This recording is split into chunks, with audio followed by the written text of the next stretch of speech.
Allahumma ya rafi'ad darajat, Allahumma ya rafi'ad darajat. Allah batur ngahargakeun ka urang masalah diri urang maka diri urang ulah anggap diri urang teh sampah, anggap diri urang teh tai kebo, anggap diri urang teh tai kotok, malah leuwih mulia tai kotok timatan urang. Tah mun geus boga perasaan kos kitu nikmat ka Gusti Allah ngahambana luar biasa. Satungtung urang ngaraja di hareupeun Allah maharaja atuh moal nikmat kudu ngahamba di hareupeun Allah. Nu mantap Kangjeng Nabi mah ngahamba bae henteu pernah nyaritakeun leuwih ti hamba dina ayat nage subhanalladzi asra bi 'abdihi lailan minal masjidil haram ilal masjidil bi 'abdihi henteu bi Muhammadin henteu tapi tetep bi 'abdihi ngahamba eueuh nu leuwih ti hamba. Mantap Kangjeng Nabi teh luhurna teh boga rasa hamba di hareupeun Gusti Allah. Nah, ieu urang ge di hareupeun Gusti Allah teh bage ngahamba. Carita ngahamba teh kumaha? Ulah dihargakeun awak urang teh. Lah, sapira awak urang. Awak kosia so amat dahar ge kudu ujung daging kotok. Coba sekali-kali bareng jeung kotok sia. Ada cek Imam Ghazali lamun hayang nyaho diri urang, hayang nyaho diri urang sombong apa henteu ngahiji coba jeung jelema. Kita ngahiji ku Imam Ghazali sok hijikeun diri urang jeung manusia. Barang jeung jelema. Ketika urang hayang dihareup bae lamun di tukang urang bendus, sombong aya di diri sia. Babari teh. Lamun daek mobil hayang nu bagus we embung nu gorengna, aya sombongan berarti di diri sia. Lamun ngariung hayangna di kasuran mah aya sia. Hah, tah kiai sombong bin goblok. Beda jeung di ajeng-ajeng teu hayang tah mah jelema mah dirina mah ieu atuh batur ngahormat urusan batur.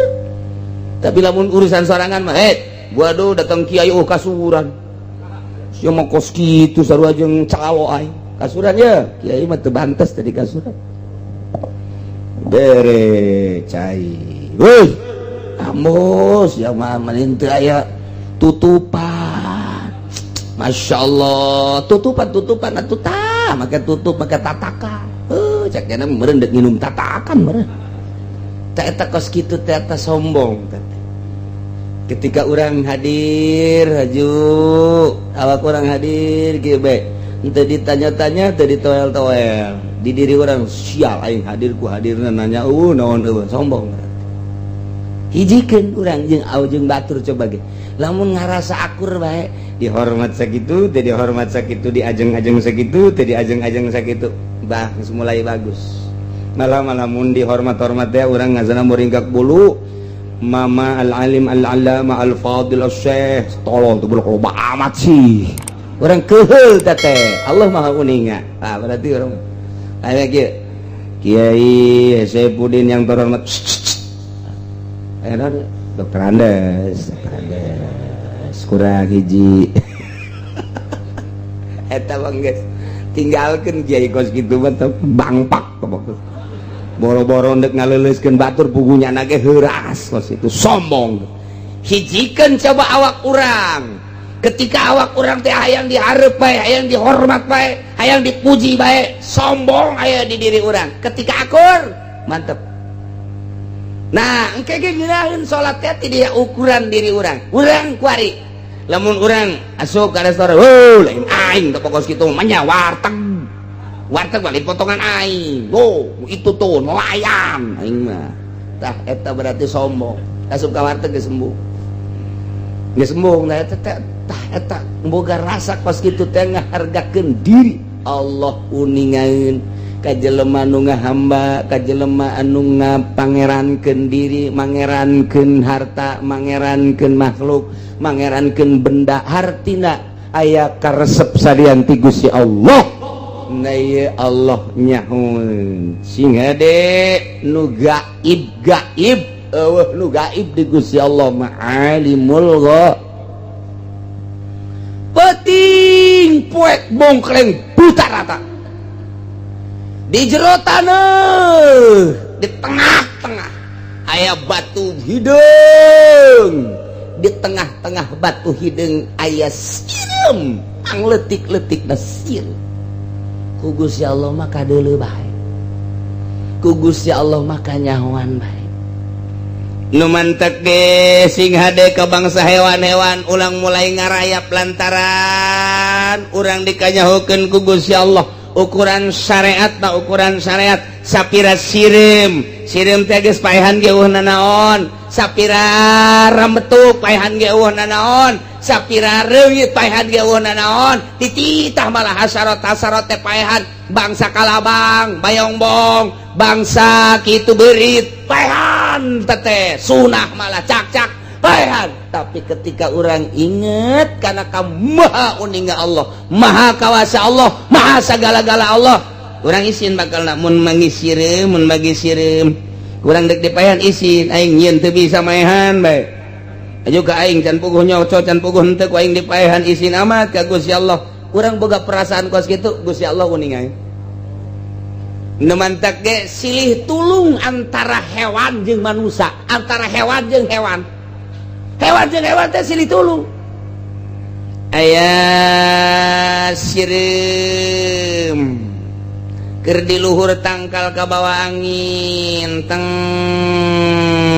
blus kana cai kadeuleuh ku manuk toed cek manuk teh teh sireum karunya teuing ka bawah ku angin nyana manuk toed nyokot daun plek make sungutna dibawa ka cai kadinya sireum neuleuh bari geus dikalkep ge dibantuan kadinya tah set si daun jambu ditenden di dinya maksudnya supaya sireum naik begitu naik karena daun dibawa ku manuk teh dikadaratkeun plek cek sireum nuhun toed aing kuduna mah ti kelekep tapi ku anjeun ditulungan gas sesama hewan udah kita saling menghormati geus beres menang saminggu toed keur meujeuhna berkicau di luhur tangkal kapanggih ku nu deuk nembak diincer toed dia mantep ya sia teh jaho ka manuk toed kan toed teh eta mah manuk baheula bangsa cangkurileung toed dan geus gari itu ngaranna ge jaket trot tah eta udah koyo ya eueuh kan lawan jaket trot eueuh sareng gunting segala gitu toed cak wah geus diincer ku bedil senapan sireumna leuh cak sireum teh ieu teh toed nu nulungan aing wah asana terbunuh sireum gegeurana datang ka dieu datang ka kelekna ka dieu mejeuna deuk ditembakeun dicocok bak gagibeng ngagibah toed hibar keluar deui sireum ketemu deui jeung toed nuhun cak toed ka sireum lamun sia teu nyocok kelekna ajur aing geus salaman sudah kita saling menghormati toed jeung sireum hubunganna erat jasa masyaallah ieu keur carita ilmu hakikat teh datang ka dinya urang eta maha uninga Gusti Allah sehingga kanyahoan pertulunganana toed terhadap sireum nah sedengkeun man khodama khudiba jelema nu hadaman deui bakal dihadaman jelema nu nulungan bakal ditulungan deui ulah ning manusia jeung manusia cacak sireum jeung toed seperti gitu ya Allah ya Rabbi aya maung keur istirahah istiraha maung keur kieu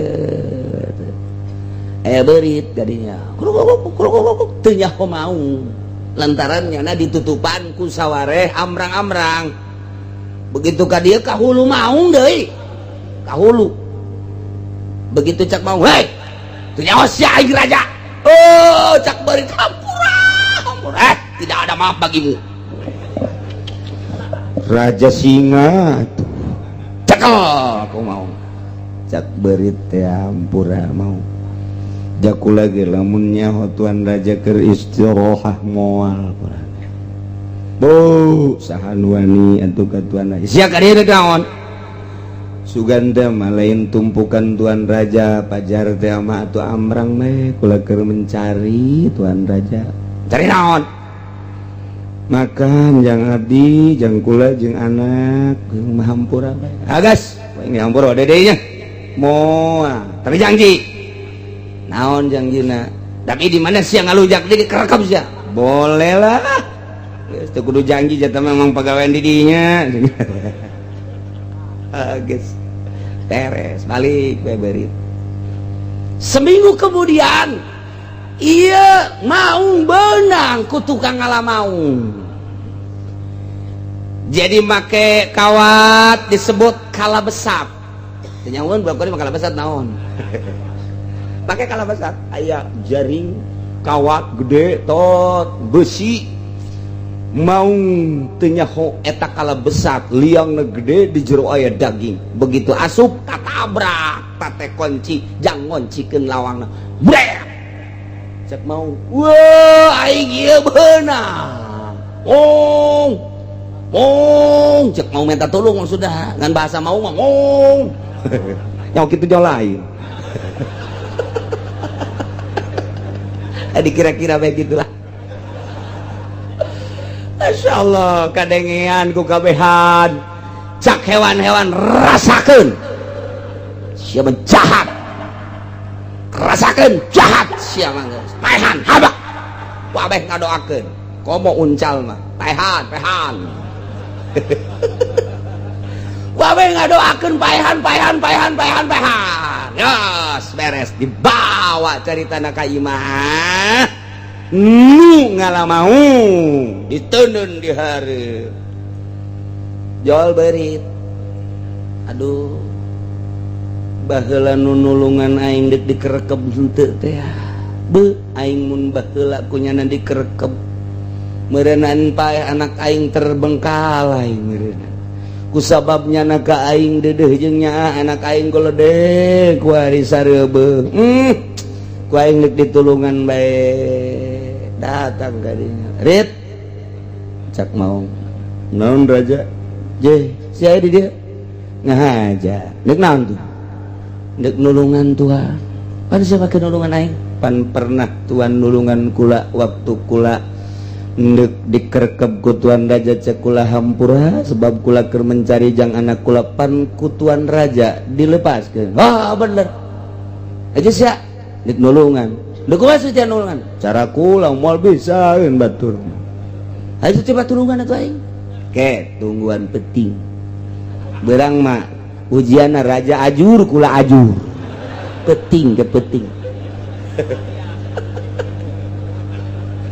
beres kata ka penting geus harees kabeh nu bogana hees nyaman beurit datang deui ka dinya tek tenang tuan raja eta besi eta digegelan kawat digegelan talina digegelan malah nyana mawa rombongan wahai kaum berit ieu urang tulungan raja urang yeuh urang babarengan digegelan plok beses raja keluar heurit aing nuhun gas ya gas urang pake perjanjian kula ulah di dahar kula engke bantuan kula ge bakal ngabantuan oke gas transaksinya ada di dinya waktu nu bantak dongengna takwari raja ngadahar berit mau embe di dahar teh kebo uncal bayawak dia tapi berit membungin sebab nyana boga perjanjian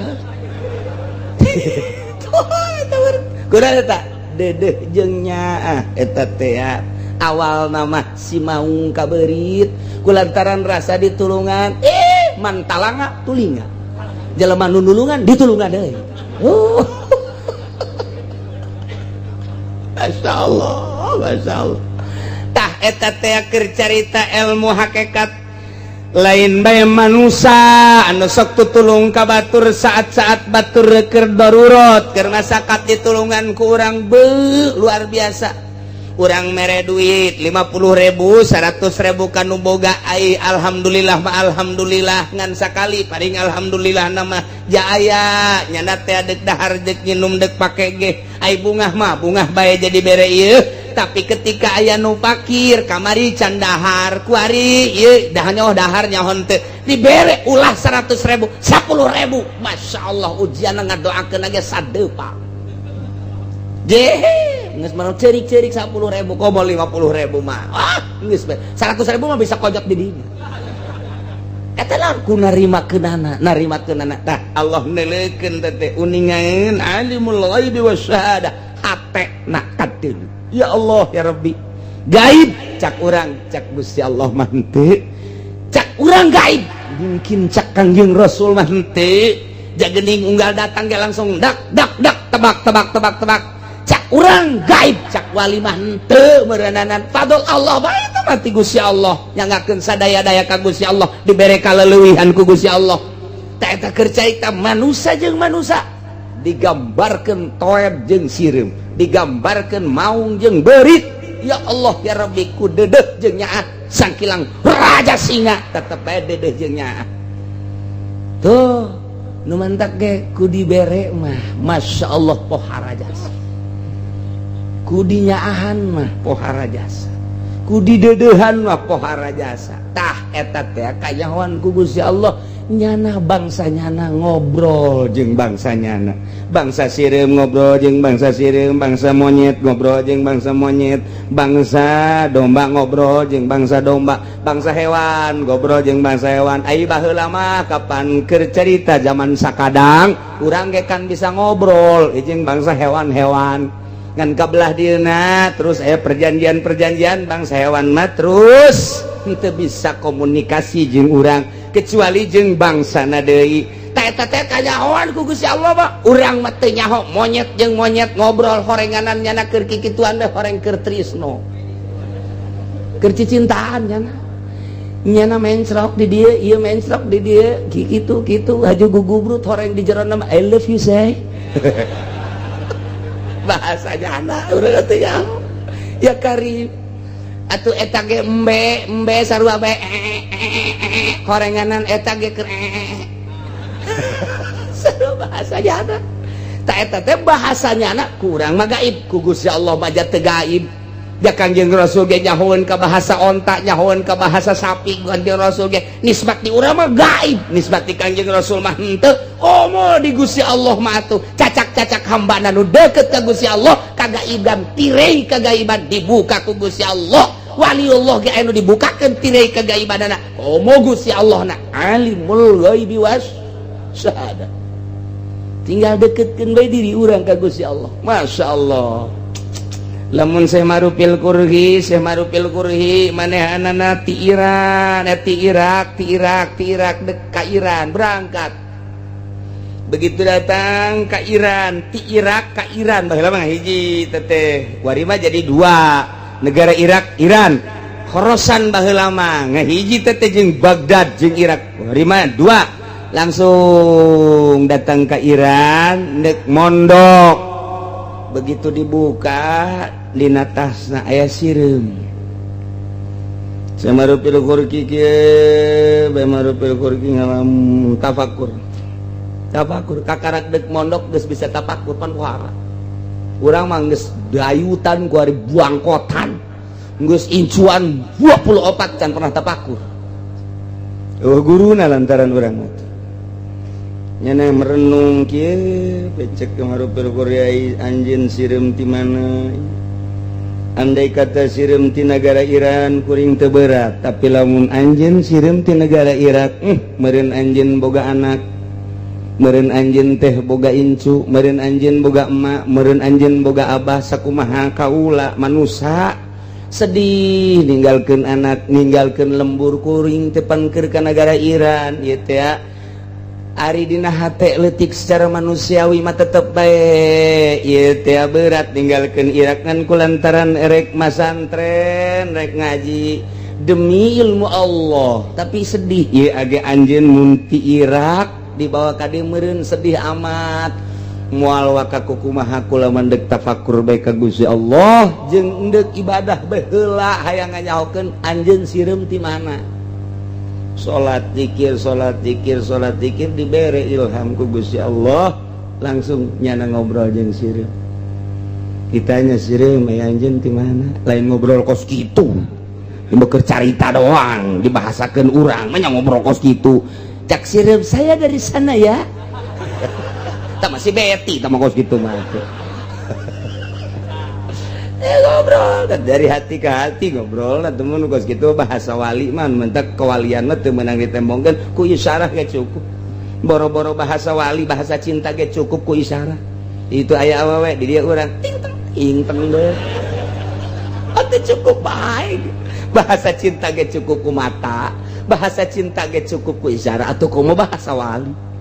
Nah ieu ge jeung sireum ngobrol mun dibahasa urangkeun sireum di mana anjeun abdi ti negeri Irak alhamdulillah dek ditaja bae maneh ieu ayeuna hayang balik deui apa teu lain hayang-hayang deui lantaran kula boga anak di ditu boga turunan rindu cukup diasupkeun deui ku nyana ka tas langsung disletingkeun deui berangkat deui ti Iran ka Irak deui mangkaning baheula mah pan naik himar naik onta naik himar eta ti Iran ka Irak sabaraha poe cuma dek kanterkeun sireum doang urang mah can puguh can karuh sia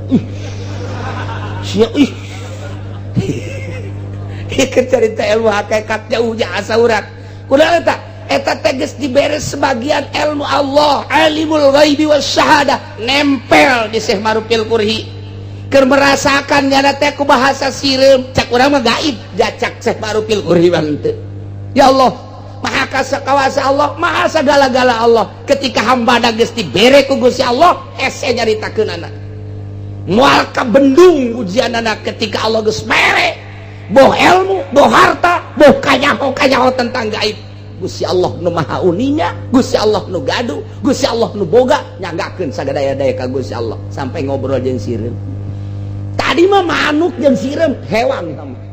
Berit mah jeung raja singa hewan tama kuari mah manusia ngobrol jeung sireum Kangjeng Nabi jeung onta ngobrol Kangjeng Nabi jeung sapi ngobrol Kangjeng Nabi jeung tangkal korma ngobrol ketika tangkal korma bongkot tak dijadikeun kitu mimbar Kangjeng Nabi dijadikeun mimbar dijadikeun paranti diuk di mimbar kemudian paranti khutbah kuari aya nu mangyieunkeun seorang wanita kaya orang Turki ku Kangjeng Nabi eta kapan dikaditukeun dikasisikeun cari kadege ku sahabat kabehan suarana ngaleungis naon eta ya Rasulullah cak Kangjeng Rasul suara bongkot korona nah make jeung ceuring nyana embung papisah jeung kaula mantak diusapan ku Kangjeng Nabi wahai bongkot korma dikasisikeun soteh lain dek dihinakeun tetep anjeun bersatu jeung kaula kuari di dunia engke ge di akhirat di aku di sorga anjeun babarengan jeung kula kakarak eureun ceurika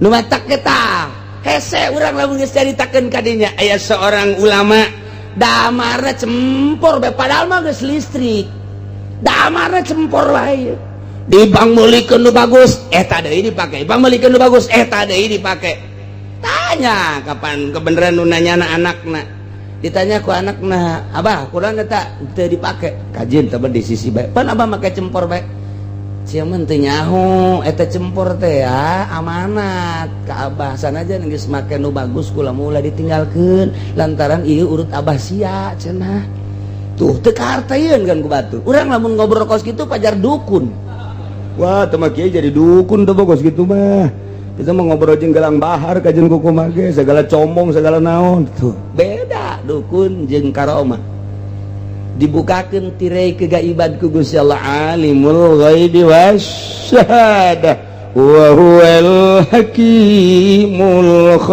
khabir Gusti Allah maha bijaksana maha uning terhadap berbagai perkara batin jeung zahir zahiran wa batinan eueuh anu kudu teu kanyahoan ku Gusti Allah nu matak hiji bae sifat Gusti Allah alimul ghaibi wasyahadah tancepkeun ka jero dada urang bukakeun hate urang pelakeun di jero hate urang sehingga berkembang biak di jero dada urang ka awak terus ka ceuli ka irung ka mata kabeh bahwa Gusti Allah teh alimul ghaibi wasyahadah bakal nikmat hirup urang, bakal ngeunaheun hirup urang, terutama ketika urang zikir ka Gusti Allah jeung salat ka Gusti Allah. Sebab naon?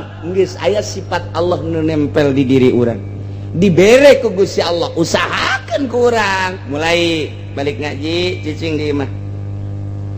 Alimul ghaibi wasyahada. Alimul ghaibi wasyahada. Oh Gusti Allah Maha Uning. Deuleu pamajikan urang. Kernaon teh budak ge pamajikan urang. Aing teh nyaho ku Allah mah kanyahoan. Asana boga bebene deui ka jeung. Lain deui gincuna kandel amat. Wah iya asana tuh. Eta mah kos kitu mah atuh lain dibere nyaho teh mah ngaranna terkaan salah suuzon teh mah. Pugunya nama kayak gincu jang urang. Pajarjan tukang ojek. Salah. Hei. Sia make gincu kandel amat tindak sasadarieunana. Pan suriga ka haji pan ngaji. Dah lain doi sia ditinggalkeun ngaji sakieu bage sadangdan. Masyaallah cak pamajikanna ka haji. Ieu kula jang ka haji. Ini dikukumahakeun ge kumaha ka haji. Dikukumakeun gitu mah sadangdan dijang ka haji. Lah lain sia. Coba ka dieu SMS aing heula. Masyaallah SMS cek kan. Eta mah lain tapakur sama suudzon. Siga ada eta mah lain kos kitu atuh. Siga ada teman can dibere ilmu teh mah kos kitu mah malah ngaleleban tah mah. Jadi tapakur sing lurus ka Gusti Allah. Ka maha kawasaan Allah, maha uninga Allah. Terus kebal engke urang teh isin, geus dibere isin tu mancep, engke ge dibere pirasat heula. Ya jelema lempang gitu oh pirasat anu tilok nyalahan. Jelema anu pirasat anu pirasat anu ih dibere pirasat bata ku Gusti Allah teh masyaallah datang ka nundeuk maot henteu nyaho kana goib kan kakarak dibere pirasat leuwih ti pirasat bakal geus pohara jasa tah mah ngan geus teu meunang bebeja ka ditu nama teu meunang bebeja eta teh anu carita almarhum aya hiji jelema maot kemudian atuh anak pamajikan bapak ma mamang dulu kabeh sebatang kara nyata lapor ka kiai ka dieu ka abah almarhum kiai ulan maot aju dirkahna aya tanahna aju ija ahli warisnya aju kudu kumahakeun cenah teh ini coba ka Lampung Lampung emang enak coba bagian coba ke Lampung padahal tuh wauh teu naon kata almarhum teh nyebutin coba ke Lampung lah Lampung mana tah Lampung nu belah dieu lah ulah jauh-jauh coba belahnya datang mereka ditu jaritakeun si anu coba kumaha teh besugan aya coba urang Tangerang mana nu di Lampung misalkeun kitu karumpul nu nyaho terus lidik gorenganan bener aya ahli warisna teh eta padahal teu nyaho si eta hirup di mana si eta di mana kok bisa kos kitu tah urang mun ditanya bapak eta bisa nyaho wah tuh kos kitu yo teu ngajawabnya na eta lain urang hayang nyaho eta ilmuna kos kitu nang di mana eta tah bisa dibeli kitu ku urang heueuh atuh kumaha eta nanyakeun datang ka kuari teu ngajeng doh sebenarnya kos kitu sok nyaho teu menanyakeun mah eta bisa nyaho aya ahli warisan di Lampung sedengkeun abah tante wau jeung si eta kemudian atuh jauh bukan geus eueuh bae geus hubungan bae geus nyaba ge tilok ka dieu nyahoan teu naon tetapi bisa nyebutkeun eta coba di Lampung berarti aya ahli warisan kadeuleu tanah kos kitu ieu datang ka kuari teu dibedakeun atuh geus karup-karup marot deui atuh geus masyaallah tah ieu tepan kos kieu ke masih cenah ngaji ieu kos di Ampel eta sepi kene eta mah nyaksian ngomong gitu loba jasa pala putra anak-anak kabeh kos Ampel cenah kadu manya bae cenah dagang ambal aya cenah ka ditu kadang ka tukang-tukang ieu ge tukang naon garang-garang cabe bawang aya manya tuk urang ye coba ge aja usira teh ulah kadanan sia mere mah kajeun cenah nya milu dahar bae di dinya eta geus ngomong bae tah sataun memeh maot teh geus ngomong ramoy cenah bokalna bener baik kuari ulah tukang bawang tekan tah rahasia aya mere mah tiloknya na ge bacana kiai hayang dibere teh mah keur dongeng bae lah atuh jang naon tah rahasia sih masyaallah bebejan teh naon teh celu celewe di dinya geus masalah geus masing-masing bae nyana-nyana urang-urang atuh ngan sing tartib bae hiji ulah aya sampah-sampah lantaran di balain tempat dagang geus niatanana ka dieu ngaji beheulanan kadua kakarak neangan mah Isa geus ulah ngotoran di dieu engke lamun ngotoran di dieu engke kukula bisa-bisa meunang teu meunang dagang ulah dagang geus pokona mah dagang di mana bae tapi aing tetep minta untung itu jadi kepala-kepala dagang atulah tah eta kos kitu caritana alimul ghaibi wasyahadah wa huwal hakimul tegas kateropong apa naon wallahu alam geus kos kitu bae teh jelema-jelema nu geus deukeut ka Gusti Allah teh kadang-kadang 10 tahun ka hareup kadang-kadang 20 tahun ka hareup komo tah mah anu sataun deui ka hareup anu asana bukti-bukti bae masyaallah kunaon eta dibere ku Gusti Allah ngan teu meunang ngajelaskeun nu sajelas-jelas da besi engke kajahoan kawalianana beuh lamun aya jelema kajahoan kawalianana ujianana ngan henteu dicarariuman doang mantak cara mah api lain main geus hiji kiai lantaran geus katembong kawalianana wow bisa salamanan bae kan kunyana ieu na diborokan leungeunna tah gitu wow ngemu ka dieu terus salaman aya borokan kan embung punyana di kieu ge embung ya borok ai urang mah sia kai balikeun atuh aing kieu teh ku sia ieu aing kiai tolol sia kai ai urang mah hayang di sasalaman ai lu asli mah wali atuh embung itu diborokan gitu teh geus asal anu sasalaman los tah sia ai da henteu ngan ieu na doang sakitu tah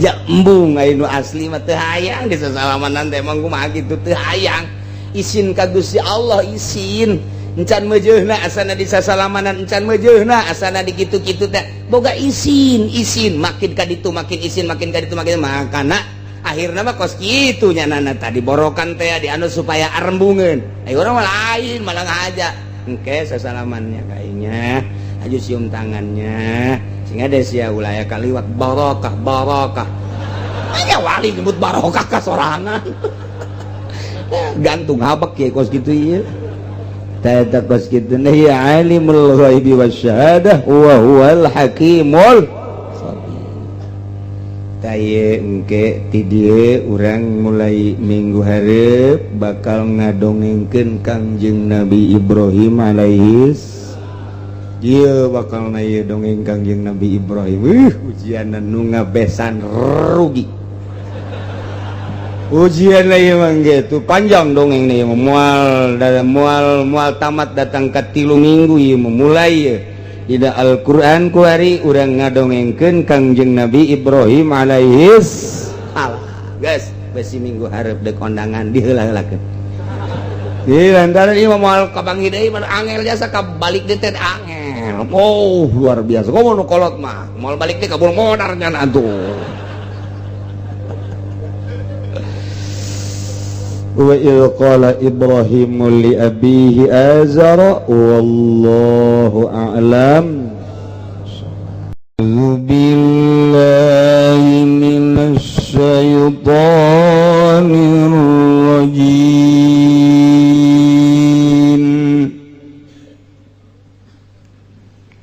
bismillahirrahmanirrahim ma'alar rasuli illal balagh wallahu ya'lamu ma tubduna wa ma taktumun wallahu a'lamu bimuradi ma ala rasuli olanana ikut tetap ingat tasya Kangjeng Rasul ilal balag wangin utawi nekakeun illa balagun lakum tegese angin nekakeun kadua sira kabeh wallahu ya'lamu lan utawi Allah iku maha uninga ya Allah matubduna ing barang kang alahirkeun sira kabeh tuzhiruna tegese ngalahirkeun sira kabeh minal amali saking amal wa mataktumuna lan barang kang ngumpetaken sira kabeh tukhuna tegese ngumpetaken sira kabeh minhu saking amal payujazikum bihi maka bakal ngabales ya Allah kuming sira kabeh bihi kalawan emak. Qul la yastawil khabithu wat-thayyib walau a'jabaka kasratul khabith fattaqullaha ya ulil albab la'allakum tuflihun. Wallahu a'lamu bimuradikul ngucap sira Muhammad la yastawil khabithu ora narima pada opo kang jember al haramu tegese kang haram thayyibulan kang becik alalalu tegese kang halal walau aja bakalan sanajan ngagaogaken kaing sira saraka tegese ngabungakeun ka ing sira kasratul khabith apa akeh kang haram fattaqullah maka pada wedi sira kabeh Allah pitarkihi ing dalem ninggal khabith ya ulil albab ya kang anduene pirang-pirang akal kang sempurna la'allakum tuflihun manawa sira kabeh iku bahagia sira kabeh tafuzuna tegese bahagia sira kabeh.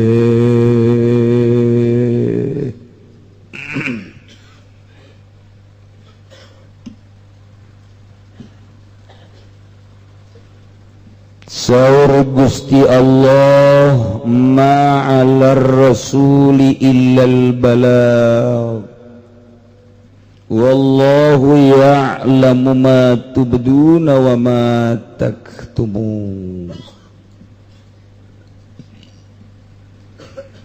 Wallahu a'lamu bimuradih ma'ala rasul itu aya eta tetep ka rasul Allah illal balagh angin nyampaikeun risalah. Gusti Allah dina ayat ieu nyaritakeun masalah tugas Rasul Allah. Allah teh pangeran nyieun langit jeung bumi hayang dikanyahokeun bahwa Allah teh pangeran, Allah kudu nyieun utusan. Setelah nyin manusia Gusti Allah jangan nyahokeun ka manusia bahwa pangeran teh Allah, na iyalah Allah nyin rasul-rasul. Ini miti zaman Kangjeng Nabi Adam, Nabi Idris, Nabi Nuh, terus ke belah dieuna sampai ka Kangjeng Nabi Daud, Sulaiman, terus ka Kangjeng Nabi Musa, terus datang ka Kangjeng Nabi Isa, datang ke Rasul terakhir ialah Kangjeng Nabi urang Kangjeng Nabi Muhammad sallallahu alaihi wasallam. Etalah tugas nyampaikeun risalah. Rasul diberi tugas nyampaikeun risalah. Nu mantak di dia dijelaskan ma'al rasul ilal balag. Teu aya kamistian kakuduan ka seorang rasul Allah kecuali nyampaikeun ka risalahanana titik sakadar nyampaikeun. Mere hidayah rasul eueuh hak. Mere taufik rasul teu aya hak. Mere hidayah, mere taufik teu aya hak. Hiji hak rasul nu kudu dicumponan adalah tablighur risalah. Ma'alar rasuli ilal balad. Nu mangtak make bahasa nage bahasa qasr. Wa adawatul qasi illa inna ma'akun wa taqdimun kama taqaddama. Ma'alar rasuli illal balad. Jadi lamun kudu sok ngaji bilaga mah geus kabayang bahasana pohara jasa ieu teh. Medakeun kana qasr, medakeun kana hasr, berarti geus teu aya deui tugas seorang rasul kecuali hanya nyampaikeun karisalahan titik sakitu doang. Tah ieu teh khususna ka Kangjeng Rasul, umumna ka penerus-penerus para rasul nu mentak disebut sebagai irsalul masal. Artina ieu teh ngalepas pribahasa mun rasul baheula teh teueuh ditugas kecuali ngan sakadar nyampaikeun karisalahan, atuh berarti ku ari penerus-penerus nage kudu kitu. Nu nyampaikeunana teh la as'alukum alaihi ajra. Hayang buruhan sama sekali. Sugan nyampaikeun di salah hayang dibayar teu. Sugan nyampaikeun di salah hayang dibayar ku kagungan teu. Sugan nyampaikeun di salah hayang dibayar ku kamuliaan teu. Oh boku materi mah barang hina eueuh sama sekali. Nu mantak mun deuk guru cek kolot cek kiai teangan guru anu la as'alukum alaihi ajra, teangan nu teu menta bayaran. Nya guru orang SD minta bayaran teu, berarti teu bagus jang akhirat. Urang ngaguru ke SMP minta bayaran teu bagus jang akhirat, sekedar dunia baik. Urang kuliah minta bayaran teu bagus. Guys, nu bagus sama jang akhirat maksudna. Kuari lompat ka pondok pesantren Mudirun. Modern. Orang asup ke sanawiyah minta bayaran, berarti itu bagus yang akhirat.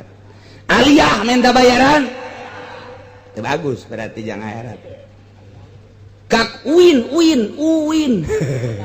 nya Universitas YIN minta bayaran, itu bagus berarti. Jak Kangjeng Rasul la as'alukum alaihi. Asup orang ke pos pondok pesantren salap minta bayaran. Eta nujang akhirat paling ge aya 5 santrina 10 paling ge jang akhirat pai la as'alukum alaihi ajr. Kuari ya urang ieu keur carita ilal balag bahasana luar biasa. Ma 'ala rasul ilal balag, teu aya deui tugas rasul kecuali nyampaikeun ulah hayang diberena naon, ulah hayang agung, ulah hayang mulia, ulah hayang dibere bingkisan-bingkisan, nyampaikeun titik. Eta tugas rasul. Nah kuari urang ngundang kiai-kiai na eta aya nu hayang bayaran apa henteu? Tuduhkeun coba kiai nu mana? Sia mung nuduhkeun nya. Nyaho aing ge lah pokona mah.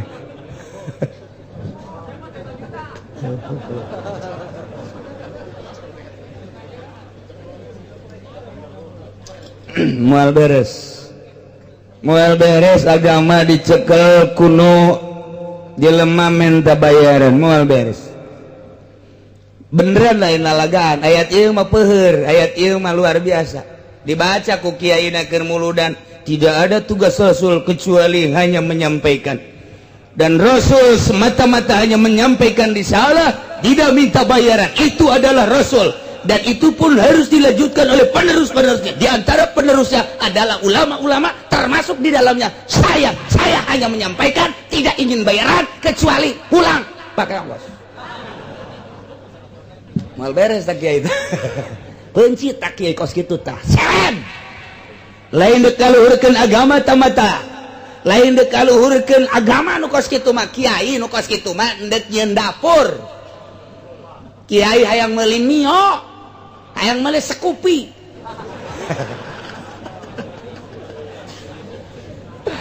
Aduh, masyaallah. Ieu keur carita hancur-hancuran agama teh kos kieu. Kos kieu ieu lantaran kiaina nu ngancurkeun agama. Kristen moal ngancurkeun agama Islam, Buddha moal ngancurkeun agama Islam, nu ngancurkeun agama Islam mah adalah orang-orang Islam. Piring tilok pasentrok jeung kekenceng tilok. Piring mah jeung piring deui nu mantak eta Ki Hairun baheula hebat ceramahna. Gedang hepe manan hepe ku baturna. Iya. Ya moal aya gedang hepe kagencet ku nangka moal aya. Gedang hepe kagencet ku gedang deui. Berarti kiai ngancurkeun agama, kiai jeung kiai deui. Gedang hepe manan hepe ku baturna. ceramah sabaraha ratus tahun ka dieu diabadikeun luar biasa teh ceramah teh. Masya Allah. Eta teh mencan ditelama ku urang. Asa peta gedang hepe atuh pasti ku baduh atuh jerokeun aya eueuh gedang hepe di luhur ku nangka. Eueuh gedang hepe kagencet ku Darmayu. Moal aya gedang mah hepe kagencet ku gedang deui. Tuh, lumantar ke DPR ribut jeung DPR deui. Ya, gubernur ribut jeung gubernur deui. Kiai ribut jeung kiai deui. Tilok aya kayak kenceng ribut jeung piring. Tilok aya. Malar rasulillal balagh. Teu aya tugas seorang Rasulullah kecuali nyampaikeun karisalahanana aya ila balagun lakum tegese kecuali nyampaikeun karanjeun kabeh. Timimiti nyampaikeun soal ilahiyah ketuhanan kemudian syariat-syariatna kupas supaya disampaikeun ku para rasul. Ari balag-balag teh naon? Balag teh isolul makna fi nafsi. Nyampaikeun makna ka jero hate biasa ni suratil abdi make bahasa anu rapi yakni make dalil. Bejakeun Muhammad bahwa pangeran teh aing ngaranna Gusti Allah. Bejakeun Muhammad lamunnya nanyakeun eta pangeran Allah ya bahwa Allah teh khalik naon dalilna bahwa pangeran teh Allah. Bejakeun kitu dalilna aya dadamelanana. Dadamelanana teh langit jeung bumi teu kaharti kitu mun aya dadamelan eueuh nu ngadamelna. Bejakeun tugas Rasul nyampaikeun eta.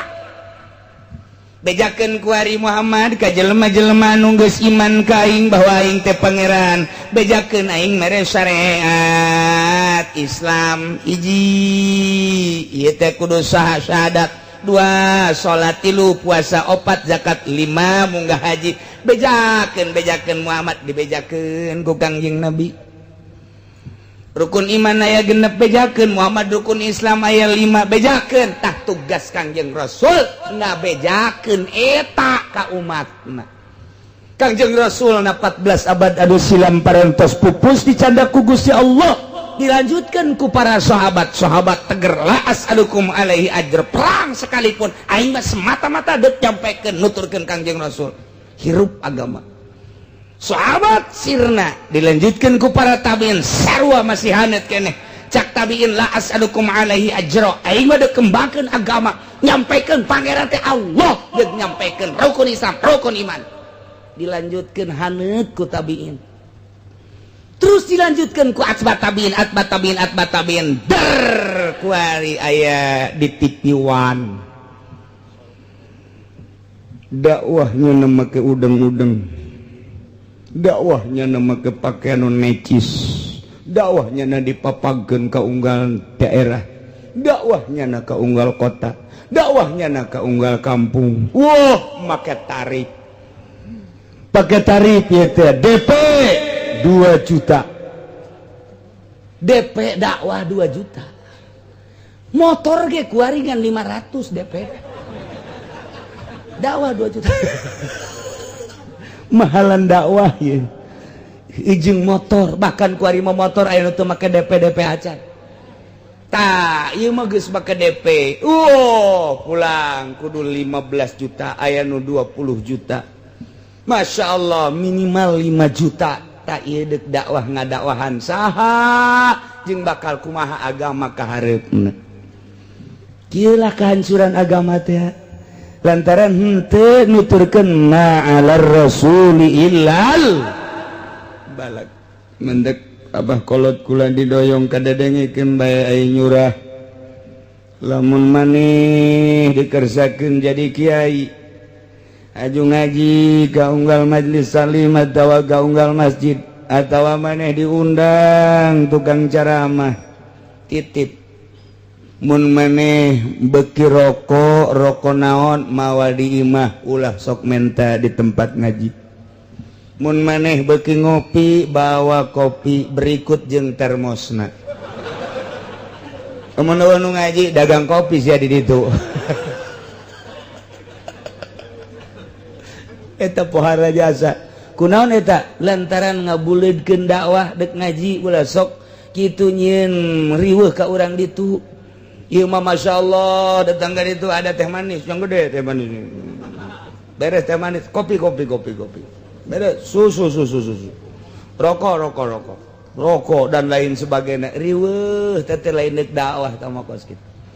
Mawa sorangan mun beuki kopi, mawa sorangan mun beuki ngarokok sorangan. Mun kira-kira lapar manehanana ulah ngaharepkeun ngariung di ditu di imah dahar heula atawa di jalan asup warteg heula. Tulis bae bon kebikeun ka ditu bonna.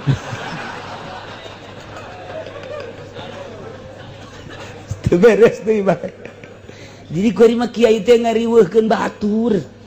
Ndek kumahan rapna tu dakwah teh ma'alar rasuli illal balad. Tuturkeun irsalul masar. Terus selanjutnya. Insyaallah hirup agama kajen kokoba. Di tengah-tengah pareumna agama kuari ngadenge urang ngeri jasa. Geus eueuh hiji nagara anu kuat make aturan-aturan Islam Timur Tengah di mana Islam diturunkan di ditu Saudi Arabia pangheulana hancur. Kemudian disagedengan eta geus 57 negara tinggal Iran, Yaman anu kuat. Irak geus dibombardir sekalipun secara politis menang tapi kan keberadaan negara kuari porak-poranda. Libya hancur. Ya, kuari teh negara mana anu masih mempertahankan Al-Qur'anul Karim? Lain Qur'an anu teh hebat, lain Allah henteu erek kadukung, tetapi manusia-manusiana sebab innallaha la yughayyiru ma biqaumin hatta yughayyiru ma bi anfusihim.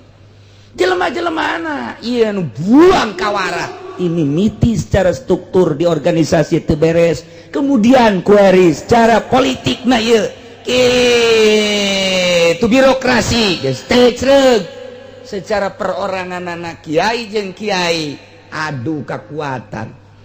Kiai jeung kiai silih omongkeun, kiai jeung kiai, ustad jeung ustad tinggal Amerika Yahudi yang serikeun. Mantep jasa geus tinggal ngagejeg bunga ngejegurna bae.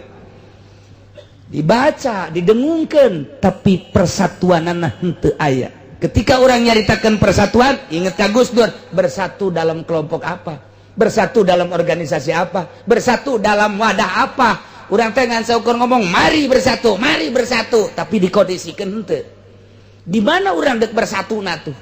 Lamun urang salap atuh nyieun persatuan pesantren salap. Geus ulah aya pesantren salap jeung modern pesantren bae geus. Sebab eta memisahkeun, engkena adu kekuatan deui bae. Islam ngahiji di satu wadah, mantep. Tak kudu nama kos kitu di bawah satu pimpinan. Indonesia di bawah satu pimpinan. Misalnya saya Haji Nasir. Mantep. Geus tinggal diganti ke nyana kos negara deui, tapi ieu mah Islam. Aya di urang mana organisasi, mana NU buktina. Tapi NU na ulah nusok di talian ieu di kaluar. Cau.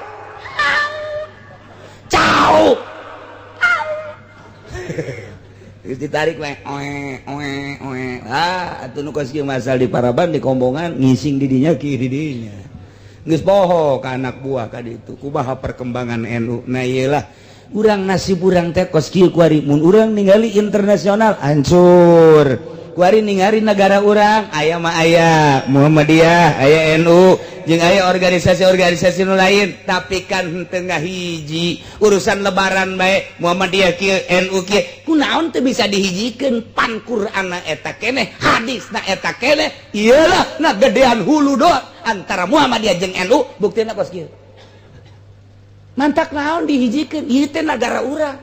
Ulama sinikeun kos kitu, Qur'anna mun ditanya eta, hadisna mun ditanya Bukhari Muslim eta. Sia nyembah ka saha? Ka Allah. Tapi kunaon teh dihijikeun? Ieu sebuah negara. Kunaon eta? Gede hulu. Sebab kopeana nomor 25. Gede hulu. Masya Allah. Dek nuturkeun nu gede hulu teu. Ente kula mah inget bae ngaji sia palak. Kula keur ngaji di Garut ge ngaji heula nyelangkeun marah eta abah. Marah geus ngaji dites, geus dites aya kaciklekan setik ngaji deui sia. marah ngaji deui beres dites deui seri guys cukup kunaon gitu cukup cekel engke mah moal beres ya di urang eta bukti kuari hasil daripada digalakan kita ngaji ke tengah-tengah masa tengah ngaji heula meureun ieu ka hareup bahaya ngomong deui lain sakali besi di ka Mekah kanung arora kuari gegelaan kuari sababaraha kali almarhum ngomong ka situ emang kunaon gitu engke mah loba babalai hese engke mah loba tapi hese engke mah loba nu ngurus tapi hese sababaraha kali tanyakeun ka hampir-hampir jelema gerak kuari ka Mekah gerak kuari ka Mekah engke mah hese bener bae waiting list 2 tahun 3 tahun 4 tahun kuari nunggu sampai 8 tahun kuari mah aki-aki mah bisa ngan saukur Mekah setahun modar cenah ayo siam kumaha Masya Allah leuwih-leuwih ti diundi zaman baheula ieu sebuah negara Indonesia mantak doakeun atuh kula supaya jadi presiden ye ngaminan aing ijazah gitu boga sia kunaon rindu aya ngrarapi insyaallah hese jasa na ieu lah ma alar rasuli illal teu aya rasul kecuali nyampaikeun risalah disampaikan ku Kangjeng Nabi man taqwallahu ya'lamu ma tubdun wa ma taktumun Gusti Allah nyahuan kana naon anu dilahirkeun ku anjeun jeung anu disumputkeun ku anjeun khususna ka Rasul nyahuan mana anu disumput salindungkeun jeung mana anu dikitman disumput anu dilahirkeun mana anu diebrehkeun dijelaskeun jeung mana anu disampaikan jeung mana anu disumputkeun anu disampaikan apaleun kuari ge ka urang amal mana anu disumputkeun Allah nyahoeun amal mana anu disampaikan Allah nyahoeun nah ieu lah sing hade jasa lantaran anu disampaikan jeung anu disumputkeun kanyahoan ku Gusti Allah Subhanahu wa ta'ala lain sekadar kanyahoan fayujazikum mun urang nyampaikeun sesuai jeung aturanana dibales make ganjaran mun urang nyumputkeun bakal dibales make siksaan teu meunang disumputkeun ilmu mah kudu dibikeunan kanu sesuai jeung nu diberena ieu sesuai bere amil bere ieu mah sedang bere jurumiyah bere ieu mah sedang bere alfiah bere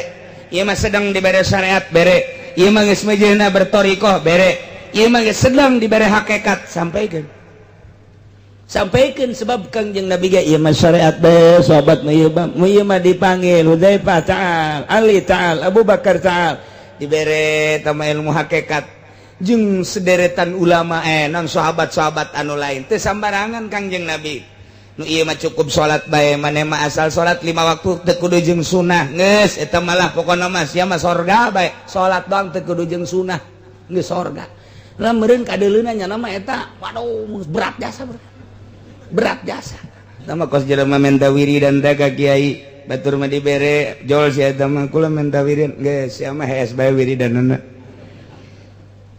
geus balik ka imah barang balik batur menta wiridan dibere deui nyana sugan geus pohoeun kiai jaga sabulan ku hari waalaikumsalam wa sia imah batur dibere wiridan kula menta wiridan ka kiai sia mah geus bae wiridan hees bae asal tas isa hees pan kaing SD jeung teh sabulan batur menta wiridan dibere deui batur mah nu sholawat anu hiji nu macam-macam termasuk zikirnya nangis pohoeun meureun ka 3 kali minta wiridan deui ka kiai sia mah wiridanana asal sisa hees bae geus dista maja utama ceknya aing mah diberena jangan hees doang kunaon aing mah heran orenganan nya nama mun teu hees nonton TV malulu jadi geus sedang ku HS geus jana mah wiridan gede eta sebenarnya asal tas isa HS rep hudang subuh sorga si eta mah sebab asal hudang bae TV remote ngan teu lecet doang ciat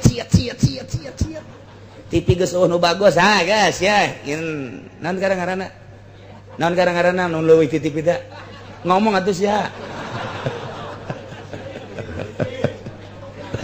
baheula mah parabola kuari mah geus laptop internet dan lain sebagainya Masya Allah eren subuh bae geus teu nyaho kalar kidul geus wiridan jelema nu kos kitu mah ngees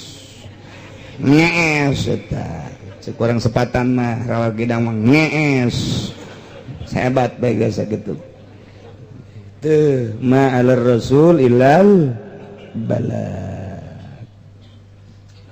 Innallah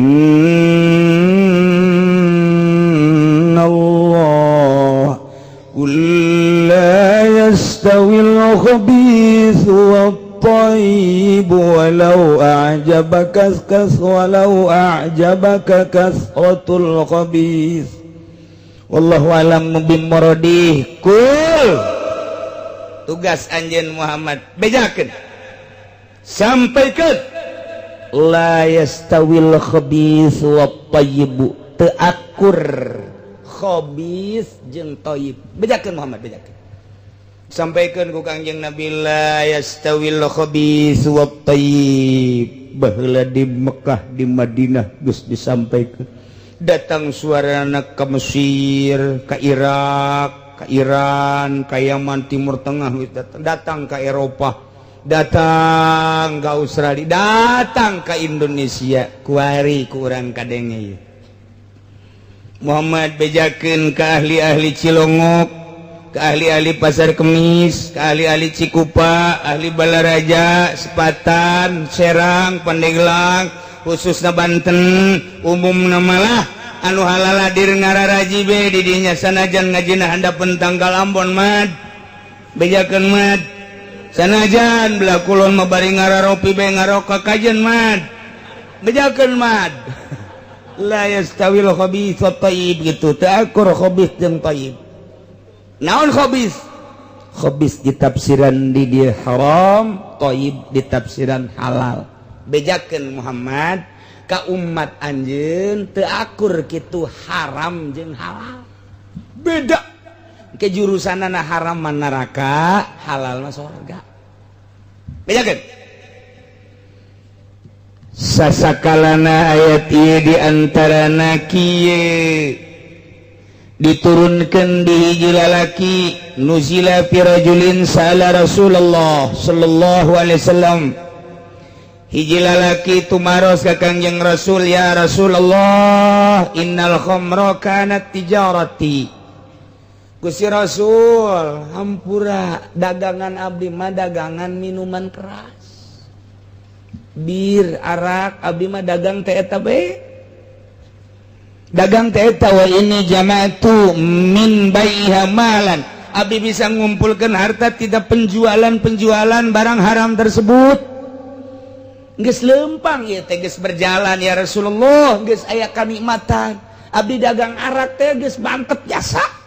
Bahkan tuh gedong geus kajieun, tuh kendaraan, tuh sawah. Abdi rek tumaros ya Rasulullah, pahalian pauni min zalikal mal. Apakah aya manfaatna abdi ngumpul-ngumpul harta hasil dagangan daripada haram tersebut? Qala cekang yang Nabi in amil tapihi. Diteruskan kena ku eta lagi pahalian pauni min zalikal mal in amil tufihi wa bi taatillah. Aya manfaatna abdi dagang ngadagangkeun homer, kemudian hasilna jang taat ka Allah. Andai kata aya masjid dibangun abdi nyumbang, aya pondok pesantren dibangun abdi nyumbang, aya fakir miskin anu butuheun abdi nyumbang, bila perlu abdi jang munggah haji lah, jang munggah haji tina hasil penjualan homer. Kumaha ta ya Rasulullah? Faqala Kangjeng Rasul in anfaqtahu fi hajjin aw jihadin aw shadaqatin lam ya'dil jinaha ba'udatin. Anjeun dagang homer, kemudian hasilna ku anjeun dinapakahkeun, pake munggah haji, pake jihad fisabilillah, pake sedekah fakir miskin, ngabangun masjid, pondok pesantren dan lain sebagainya, eta pagawean anjeun teu ngabandingan ka jangjang rambetuk aca. Nanaonan teh innallaha sa'nya Gusti Allah la yaqbalu illa thayyib, moal narima kecuali nu bagus nu halal. Ulah. Oh, jadi abdi ulah ngadagangkeun kitu ulah. Tutup lalaki eta.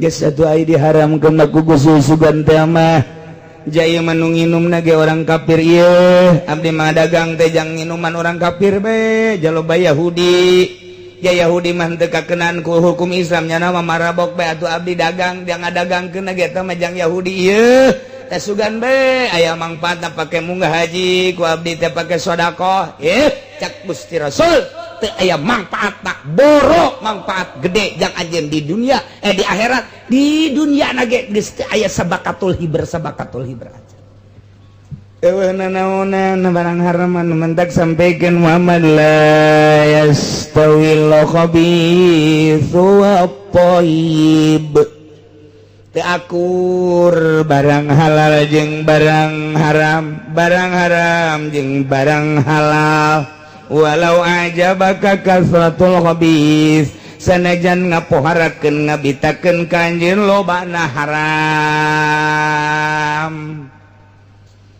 tinggal Kangjeng Nabi nyaritakeun khabis jeung thayyib kabagi dua aya khabis jismani aya khabis ruhani aya thayyib jismani aya thayyib ruhani aya haram secara jismani bir, khamr, mensen, vodka dan obat-obat terlarang eta teh najis nanya jismani tai eta teh najis jismani tai kotok pertaian getih eta najis jismani khabis jismani aya khabis ruhani mana khabis ruhani teh basul khabais ar-ruhani al-jahlu khabis ruhani teh bodoh khabis ruhani teh anu dilaksanakeun berdasarkan bodoh ria khabis ruhani hasud khabis ruhani takabur khabis ruhani kaya tah khabis teh aya khabis jasmani aya khabis ruhani thayyib sarua bae aya thayyib jismani bagus secara jisim secara lahiriah nage memang halal makanan nu dihalalkeun aya thayyibna thayyib ruhani naon thayyib ruhani ilmu thayyib ruhani ma'rifatullah wa rasulih thayyib ruhani jadi dua-dua aya khabis jismani aya khabis ruhani kuari teu akur anu khabis baik jismani maupun ruhani jeung thayyib baik nu jismani maupun ruhani kuari urang buktikeun aya hiji jelema make baju narapih jasa make jas make samping mahal aya samarenda nu hargana 5 juta walaya nu make teh lantaran sutra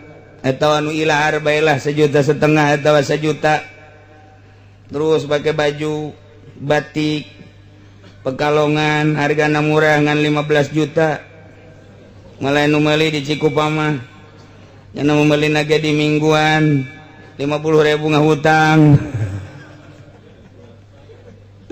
emang eta pejabat batikna sabaraha duit boringgak bulu mun urang nyaho Habib Abdullah Pekalongan nyaritakeun di zaman Soeharto nyana tah nu boga pabrikna ngaranna Habib Abdullah pernah nyana bergelut di NU eta teh termasuk orang dekat Gus Dur ketika Soeharto kunjungan ka ditu ka pabrik nyana pesanan dari Soeharto per potong 40 juta zaman harita Habib Abdullah nu nyaritakeun nu boga pabrikna langsung per potong 40 juta urang mah 40 juta maling meuli sekupi 2 cenah kiai kunaon sih ngomong-ngomong sekupi bae aya ustad dibere sekupi ku atut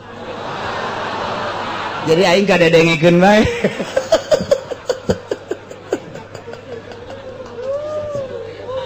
masyaallah tah kuari make baju anu luar biasa make jas aja urang mamawa tai kotok di luhur di kieu-kieu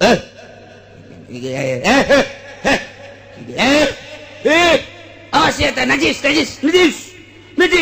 dipaksa kurang di gitu-gitu ayo dikenakeun ku urang ka baju jas tang goblok sia tolol sia mun kira-kira pejabat eta bisa diseret tah jelema tah bisa diadili eta Lamun jelema sugih doang geus marah aing teh hayang geus bau jeung sia. Goblok sia nganajisan aing. Marahna antep kadaek lantaran ieu pakaian dinajisan. Atawa awak urang dinajisan. Pasti marah urang kajen kukumaha ge. Ieu khobis jismani. Tapi ketika dar didatangan khobis ruhani. Ngobrol urang jeung nyana. Bagaimana perkembangannya? Ya udah gimana? Soal pilgub gimana? Ya biasa-biasa dah. Hasilnya bagaimana? Itu sebetulnya padahal sudah banyak yang dikeluarkan oleh Atut. Iya, termasuk Kiai Anu. Kiai ada. Coba panggil sini. Kiai, kemarin nggak dukung Atut mood. Emang Kiai diberi duit sabaraha? Sekupi.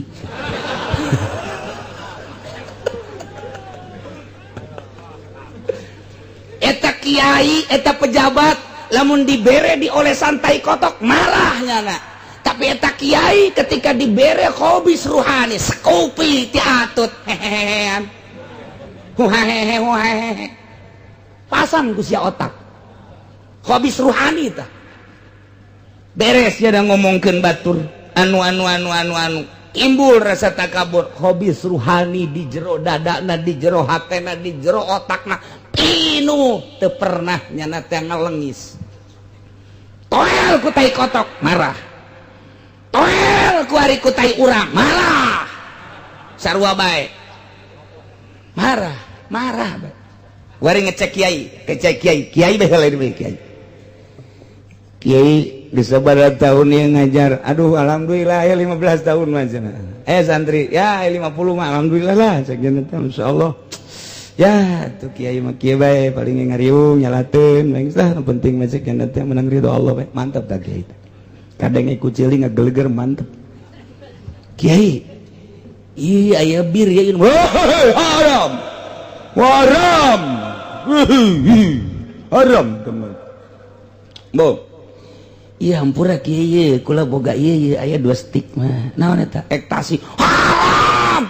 Mun kiai make ekstasi. Tolol, haram tah mongkos kitu mah. Teger keneh tak kiai ngaharamkeun. Teger keneh tak kiai ngaharamkeun. Cek bae kiai kuari boga motor teh henteu lah teu kudu cek henteu. Boga motor lah ya sok dijemput. Henteu ieu mah kiai aya motor murah lah asal make DP bae kredit. Sabaraha emang kreditna ya DP-na ngan 500 ka kiai mah teu kudu geus lah. Asal aya KTP bae geus teu naon. Di boleh oge jak kepentingan kiai. Lumayan eta kiai mantep lah geus pokona mah jangan ngariung nyalateun ka silaturahmi. Ji bener oge nya. Heuh tah diangsongkeun ku nyana KTP-na. Eta khobis ruhani ditarima. Saha kiaina teh umal bejakeun ku aing aya bae pokona mah. Aya tah eta khobis ruhani teu karasa ku nyana. Jol kayak pilgub. Assalamualaikum lurah datang kadinya. Misalnya orang teh pandaina rek milih pemimpin gubernur. Oh mohon aya meminta bantuan we doana ka kieu supaya istighosah. Rin ro. Je bener oge nya atuh Aju kumaha pengkondisian atau ayang ke ti Atut istighosah teh lamun peuting sapeuting dibayaran 300 engke jan biaya-biaya nu lain ka kiai mah geus sakali eta aya 2 juta mah geus istighosah lamun gede-gedean aya bangsa 10 juta mah ji lumayan oge eta mah ku kiai dek digunakeun kumaha bae nu penting mah ti ditu aya 10 juta bae kita mah ku kiai dek dibayakeun 5 juta gitu mah ku kiai bae nu penting mah ngadoana mah istighosah Rin istighosah. Guys tenanawan dicokot duit istighosah. Nah, iya khobis ruhani teu karasa. Khobis ruhani baca ku sia kitabna. Khobis ruhani keur jelas-jelasan ieu. Dibere bir mah haram, dibere ekstasi haram, dibere kitu BK haram. Diberi riait haram, diberi kredit mah ya boleh lah. Diberi ku ari ti Atut eta khobis ruhani padahal hobis jasmani mah cukup ku disese sampaikan garing pake deui tapi hobis ruhani datang ke akhirat nyebrang di jembatan Siratal Mustaqim gulimpang kiai tinggal kiai kadenge ku ceulis ya kadenge ge nuntun menang mah cicing bae engge nyaho sia teu meunang lah mun meunang mah sia ge tetep cicing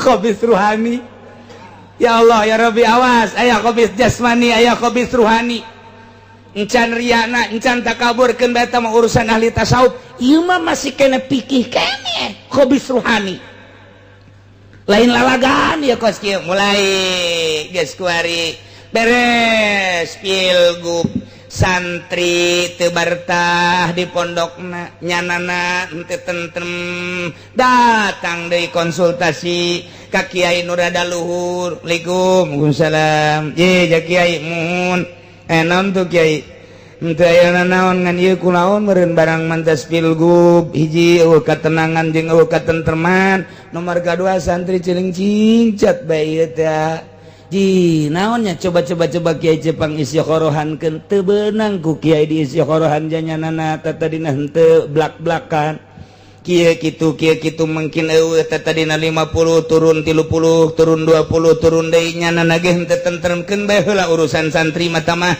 atuh endek aya bae mangga henteu aya tapi katentreman jiwa nu eueuh dicabut ku Gusti Allah na taufik tentrem ibadah nu tatadina ngeunaheun witir 11 atawa 5 atawa 3 kuari hilang nu tatadina nikmat salat ti beuting kuari leungit gara-gara istighatsah gin istighatsah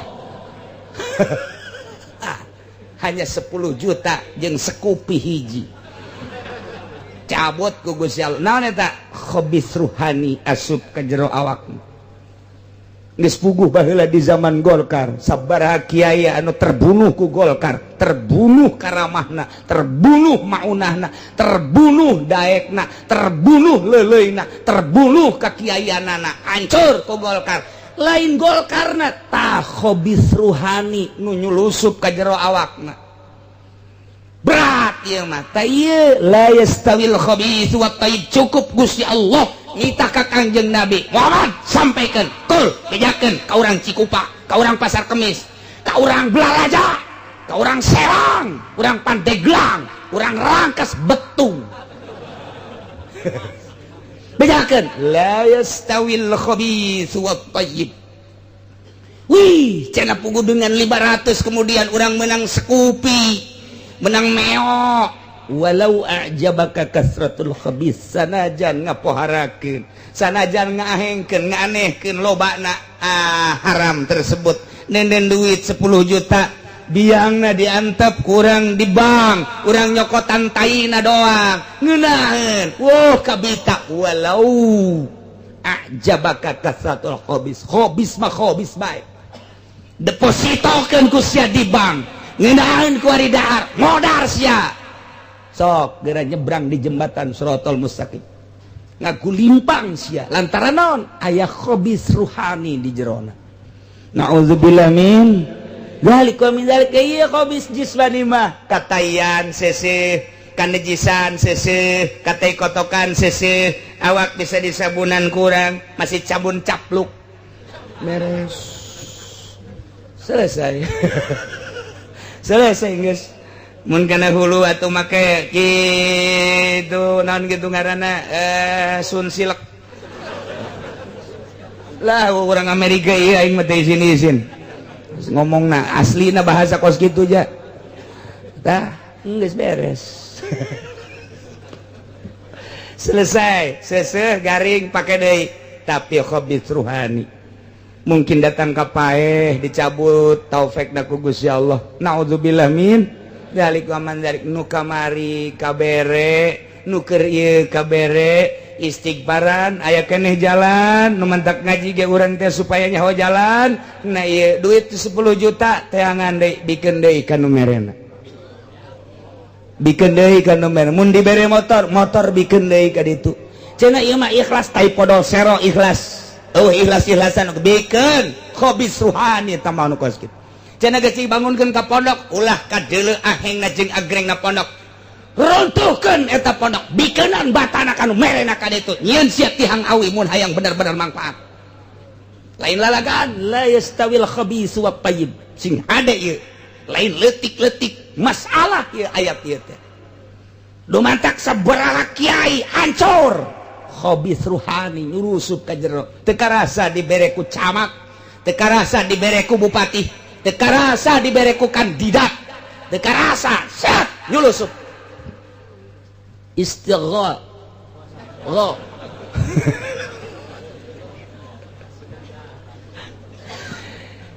dibuka ku hari permasalahan istighosah aya khobisan di jerona besi teu nyaho ngaji ulah dibejakeun kanu sejen urang bae manu ngaji urang bae manu ngaji ke ngaji bejakeun deui ka ditu nya aya urusan dunia jang agama aya agama jang dunia Imam Ghazali geus ngajelaskeun jelas jasa aya urusan dunia jang agama dagang urang bisnis urang tani urang hasil dunia alhamdulillah aing boga dunia 1 miliar pake bangun masjid aing boga dunia kaya aing tina dagang boga 500 juta jang pondok pesantren aing kaya ye boga 100 juta jang pondok pesantren istimewa ta jelema boga dunia jang ngaluhurkeun agama paeh surga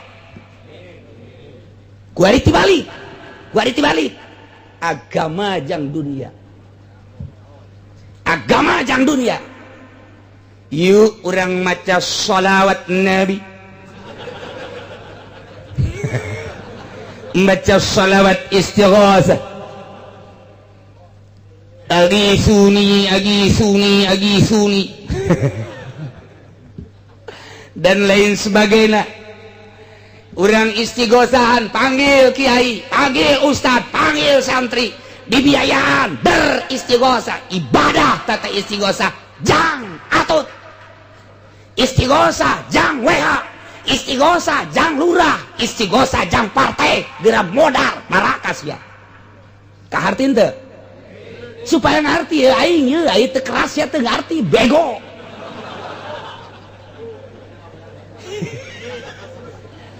itu kahartieun bae ku kiai komo tama istighosa jang PSSI mah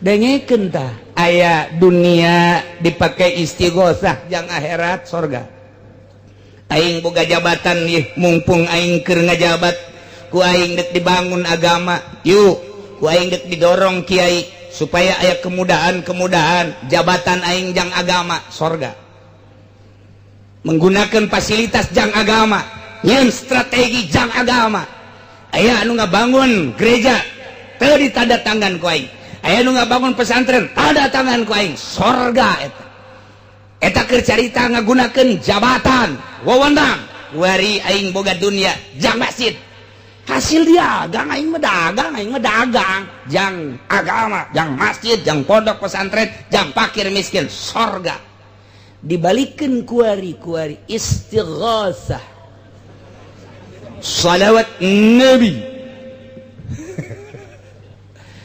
urang istighosahan yasinan jang naon kelangsungan seseorang jang ngalangsungkeun jahna jang ngalangsungkeun maona neraka masyaallah mantap inggis muringkak bulu jakulang muringkak bulu kok teu bisa maca kadinya-dinya acan baca tafsiran la yastawil khabithu wat thayyib aya dunia pakai agama aya agama pakai dunia ulah sembarangan tah sing hade nu mantap Allah maha uninga sing hade tadi geus dijelaskeun ma'alar rasul illal balag ieu keur nyampaikeun ieu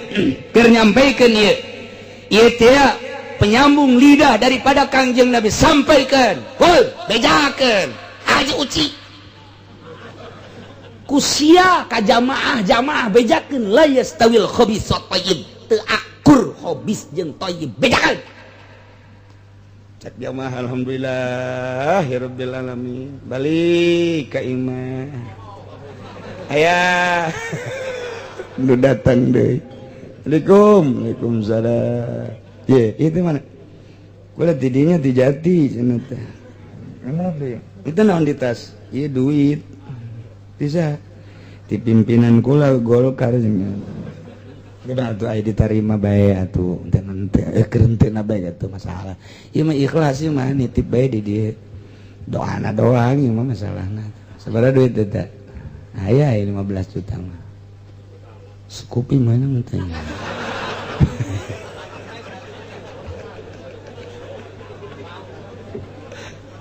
kabayang gunya ayo itu masalah tuh itu mah doana bae nya mun kayak bapak ka dieu kayak isuk pageto mun beres tunda isuk-isuk poe minggu ngajikeun la yastawil khabithu wat thayyib walau ajabaka kasratul khabis sanajan ngapoharakeun jeung ngabitakeun lobana haram tapi tetep sakali haram-haram bae teh akur jeung halal barang asar kedatangan ku toko Golkar mah duit 15 juta nang ngaji isuk-isuk teh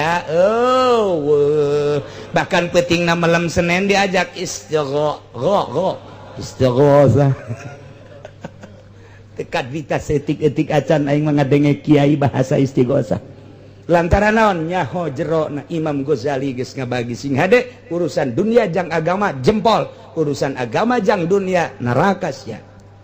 Masya Allah jasin la yastawil khabithu wat thayyib teu akur dicowel mah ku tai kotok marah tapi ketika ya jelema Noel make duit pamarentah seuri khabis jasmani mah marah tapi khabis ruhani mah seseurian ngadak hancur ku harina embung kiai embung kapanggih jeung kiai nu itu diajak silaturahmi ka kiai embung kunaon mong ayo keur pan sia osok mong heulanan kunaon tuh mong heulan ke heula sia kunaon aing narima isi carekan jeung iya tuh nya mah nyarekan tilok naon tilok nya mah keur ngaji doang ngomongnya mong aing mong ke bae lah pokona mah beres nu dibere mobil Honda aya sedan nu dibere Avanza aya nu dibere Scoopy aya Mio aya nu duitna bae aya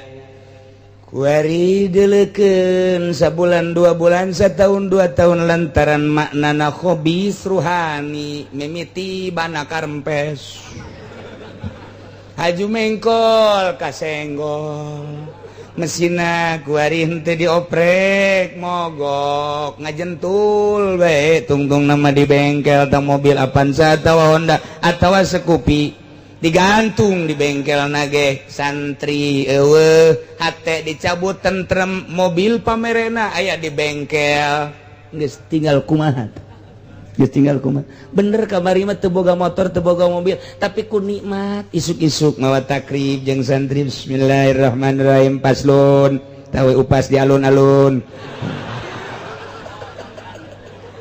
ku tenang teh ngaji jeung santri padahal mah teu boga motor teu boga naon dah setengah 12 kayak lula si santri si kiaina udangkeun ka pamajikanna ke jam 12 udangkeun mandi mah salat Allahu Akbar bisa qobliyah bisa ba'diyah tas dohor ngaji deui motor teu boga dibere duit henteu tapi hate sugih ka bina-bina paeh sorga tapi ieu kuari motor boga mobil boga dina otak dina dada sakumaha aya nu ngahalangan ketentreman ibadah teh ketenangan ibadah dicabut yakin jasa dicabut sebab aya khabis ruhani boro-boro eta lamun keur caritakeun kewalian bae jelema geus diangkat jadi wali aya bae takaburan setik nikmat salat eueuh nikmat ibadah eueuh aya bae kuari teh ria nikmat dicabut komo datang ka khabis ruhani mah ngadahar salah nginum salah ngomong salah moal aya nikmat ibadah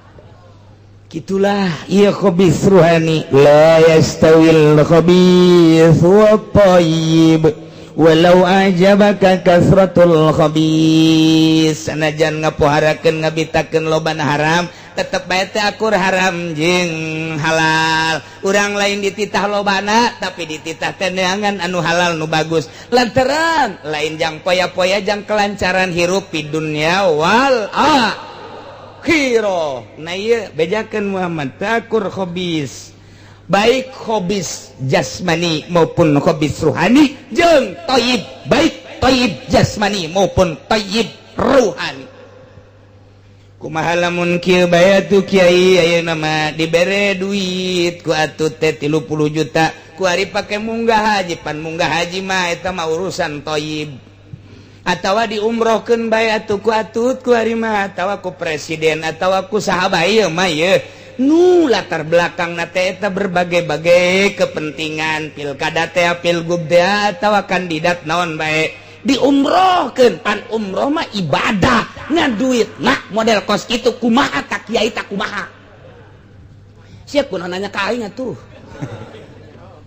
jol be qaidah an-nasy idza tahaqqaqa ma'al mu'arid fala ayat tahaqqaqa bidunihi aula. Tuh usul fikih datang, usul fikih datang, masyaallah mentak bae kabuka ku urang hiji perkara dilaksanakeun tahakkuk ma'al mu'arid babarengan jeung nu ngalawanan kayaning sekna umroh dibere duit daku duit nu kos ka itu pala aya tahaggogo bidunihi aula bagusan keneh teu umroh bagusan keneh teu munggah haji bagusan keneh teu boga mobil mun dipaksakeun ka ditu tunggu tanggal maena lantaran di jerona aya muarid eta hobis ruhani. Aduh cenah kiai goreng geus umrohna kumaha ye atuh puguh lah mending minta DB gitu 2 kali. Iya sih gantung sih aku aing sih. Iya urang dek ngalalempengkeun diri melalui ayat Quran teu kudu loba-loba hiji basa hiji ayat la yastawil khabisu wat thayyib can anggeus ieu teh wallahu a'lam.